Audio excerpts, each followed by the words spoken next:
Hello guys and welcome, it is that SRB2 dude here today bringing you yet another Splatoon 3 video. Now today's video is all about ranked battles or Anarchy battles, which is the new thing that they call it in Splatoon 3. And there's a lot of information that is, well, I guess was not shown in the specific Splatoon 3 Direct that's on the Splatoon 3 website, and not really a lot of people actually know about how different ranked is now in comparison to how Splatoon 1 or 2 was. So in this video, I'm going to try and break it down and explain it all as much as possible, because there's a lot of stuff left out and a lot of stuff that I feel like the public definitely need to know. In Anarchy battles, the 4 modes are Splat Zones, Tower Control, Rainmaker, and Clan Blitz. Reach level 10 or transfer save data from Splatoon 2 to get in on the most chaotic competition around. Get in on some Anarchy battles to earn points and raise your rank. This is the most organized Anarchy we've seen yet. Now, the key thing that we have to take apart from that is transferring your save data from Splatoon 2. Why would you do it? You would receive 3 golden Sheldon licenses that you can exchange for main weapons regardless of player levels. Join Anarchy battles from the beginning of the game regardless of player level. Start the game with a higher rank depending on your rank in Splatoon 2, and get matched against players with similar skills levels from Splatoon 2. So just so you understand, you have to be level 10 in order to play ranked battles again. But if you got Splatoon 2, level 1, you can go ahead and play it straight away. And on top of that, you can be the same ranked or close enough to the same ranked that you were in the previous game as well. It's just so that you don't have to play against people that are within C- or do that whole lung climb and grind again. And I think this is a great thing because, first of all, veterans can be ruthless. Let's just be very honest, especially like if you are experienced at Splatoon and you play a C-, it's just like it's night and day. There's gonna be a lot of new people coming into Splatoon 3, and they're all going to be at C-, and they're probably not going to have Splatoon 2. So it's going to allow those kinds of players that are just very, very new to the game to actually play against each other and learn the ropes of how Splatoon works, instead of just getting pummeled by top 500 veteran who's been playing the game for 7 years. So if you do have Splatoon 2, I definitely urge all of you guys to transfer your data to Splatoon 3. In Anarchy Battles series, work together with a random team to get multiple wins to rake in the points. Hey, not so fast there. You do need to sacrifice some rank points compatible with your own ranked as some sort of fee. You'll pay up, then match up with teammates of similar rank and skill level. Opposing teams are not only based on rank, but also the number of wins in the current challenge. After battle, stick with your current team or pause the challenge and come back later. The challenge will continue until you've won 5 times or lost 3 times. Then the rank points will be given out. You get more rank points the more you win, naturally, but getting medals is another way to get some rank points. We ran the numbers and we found that higher ranks require more points to challenge, but they provide greater point rewards. So this whole part is very, very interesting. It's very different to how ranked battle has ever been in Splatoon in general. It's like every single time you join the challenge, you bet like a certain amount of points depending on the rank that you're in. I believe that it's automatic. I don't think it's a thing where you can actually choose how many points that you have to put in the pool. But basically, you're playing to earn all those points back and earn more after it. So let's just say if you win all 5 games, you'd win it basically all back and a lot more. If you win 5 games but also lost 2, you'd probably still win it all back, but it wouldn't be as much as winning 5 straight rounds, if you know what I mean. So basically, you won't lose points every single game or win points every single game. It's all just a matter of how much you're winning and how much you're losing, which honestly, it's quite nice.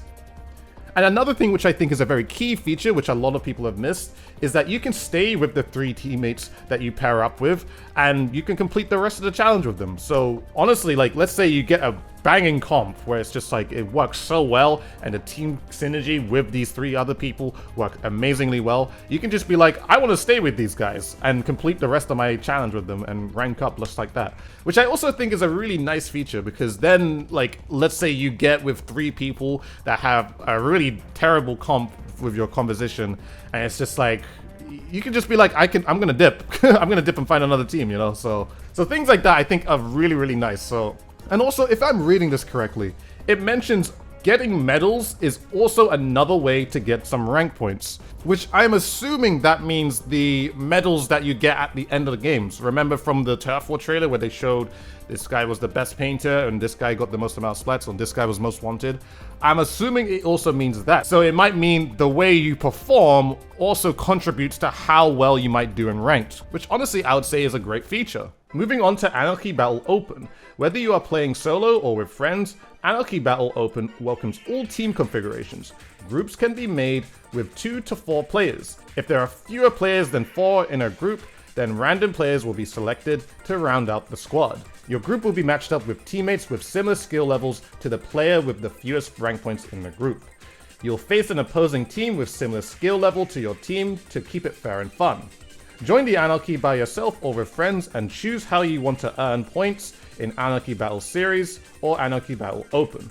What's extra fresh is that each type of Anarchy Battle will have a different active mode for added variety. Rank points in Splatsville will increase or decrease based on wins and losses. They aren't tied to a specific mode, so play hard and earn points while your favorites are active. Now reading this, honestly Anarchy Battle Open is amazing and it's great that it's even in there.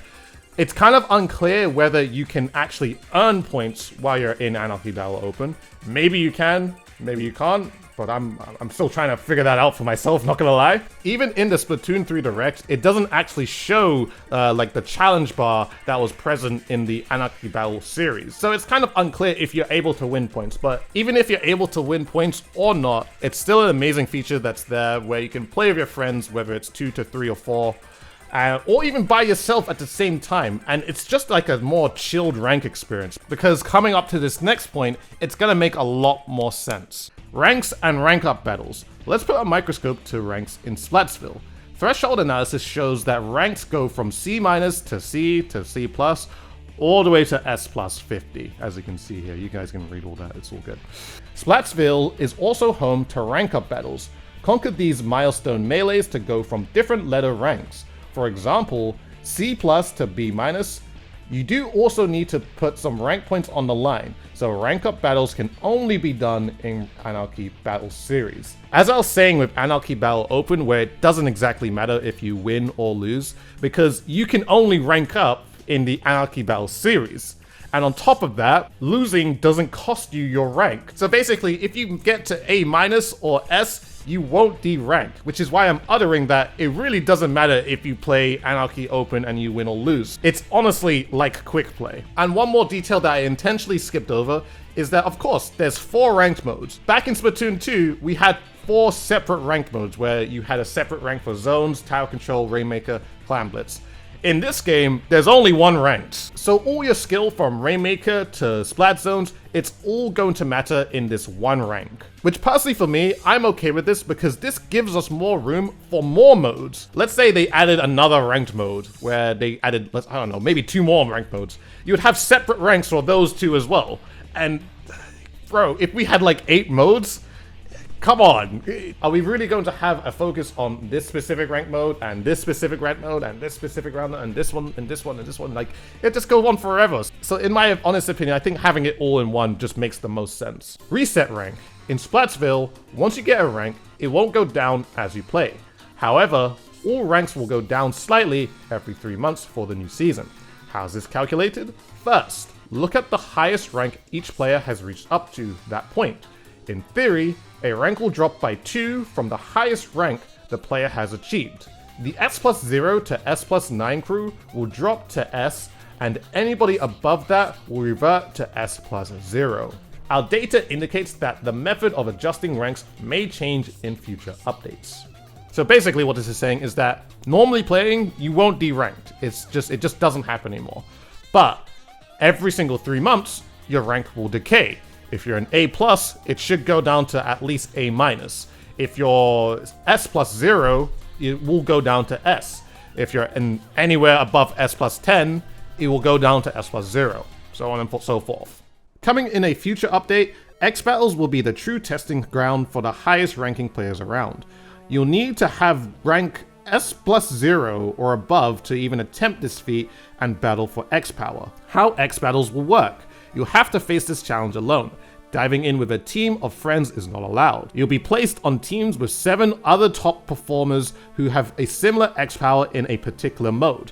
The first 5 battles serve as an evaluation period to figure out X power. You'll first be matched by skill level in each mode. So it's basically X rank, and it's not going to be in the game at launch. And one interesting thing to pull from that is that there's only going to be 5 placement matches instead of 10 to actually get your X power. Also reading this, which I think I've actually overlooked, is that in X battles you will have 4 separate ranks like in Splatoon 2. This is not the same as Anarchy battles. I think this is just an X battle exclusive thing. So the 4 modes are going to be split up in X battles, which, man, I would have rather had it still as just one mode. I don't think it needs to be separate for 4 modes. But then again, thinking about it, I feel like with X battle, they really want to stress of playing the mode as best as you possibly can, so it's not like a big mess around and you can kind of use anything you want. So I can understand it. I'm still glad that in Anarchy battles that it's still just 1 ranked, but man. X battle regions and X ranks. There are 2 regions of X battles: the Asia/Australia/New Zealand region and the North America and European region. These determine who your opponents will be, and you select a region during your first foray into X battles. A recommendation will be provided, so it's a good idea to stick with that.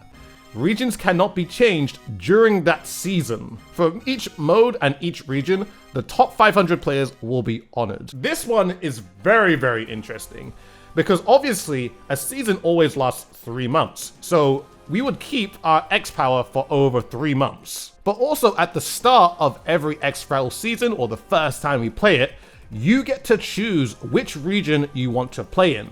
There are of course only 2. But the thing is, if you choose one region, you have to stick with that region for the next 3 months until the whole entire season ends. So if you choose North America and Europe, you have to stick with that. If you choose Asia and New Zealand and Australia, you have to stick with that. Which is also very interesting because I know a lot of competitive Western players have made a VPN just so that they can play against Japanese players, because there's a lot of them and a lot of them are really good. In terms of scenes, if you guys weren't completely in the loop, the Japanese scene is huge, especially for competitive Splatoon. And there's a lot of players and a lot of different styles that aren't entirely developed on the Western scene.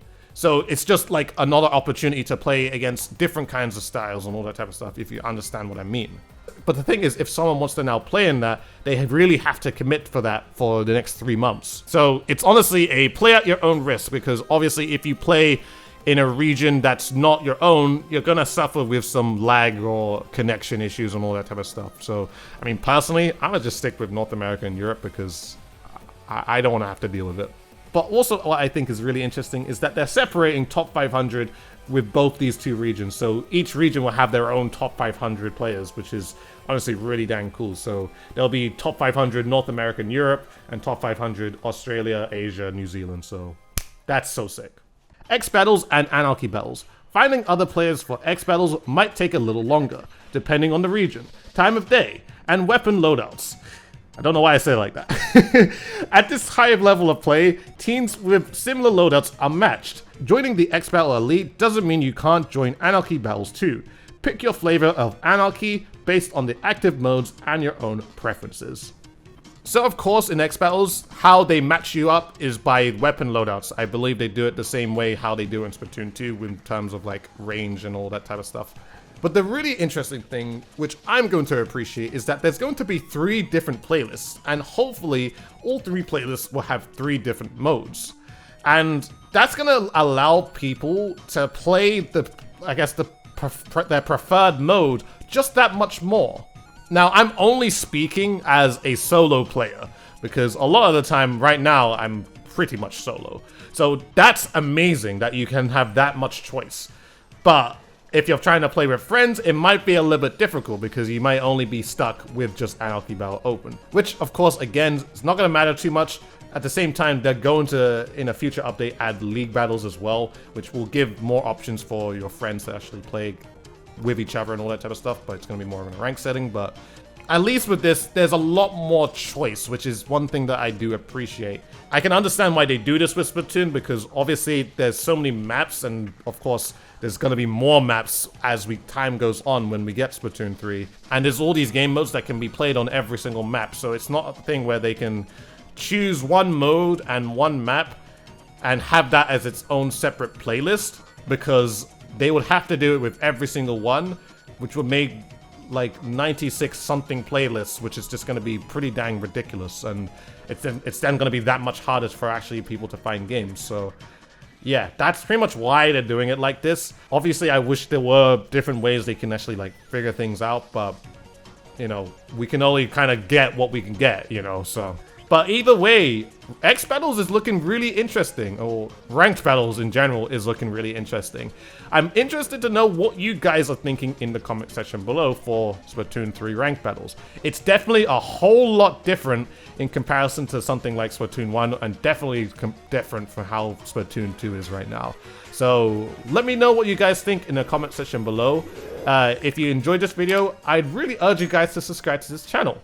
If you haven't watched my Splatoon 3 direct reaction, link in the description below, along with all my other Splatoon 3 videos that I'm covering over this, or the Splatoon 3 direct, of course.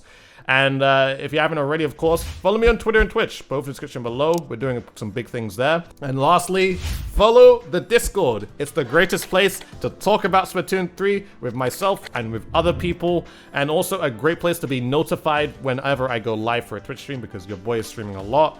And if you're trying to play with other people, of course, like if you're trying to squad up, play some Splatoon, go and join there, because we've got a great system going for people to actually find others and play some ranked battles, and well, I guess Anarchy battles open when Splatoon 3 comes out. So yeah, I hope you guys enjoyed this video. Thank you so much for watching, and this has been the SWT Dude, and I shall see you guys in a future one.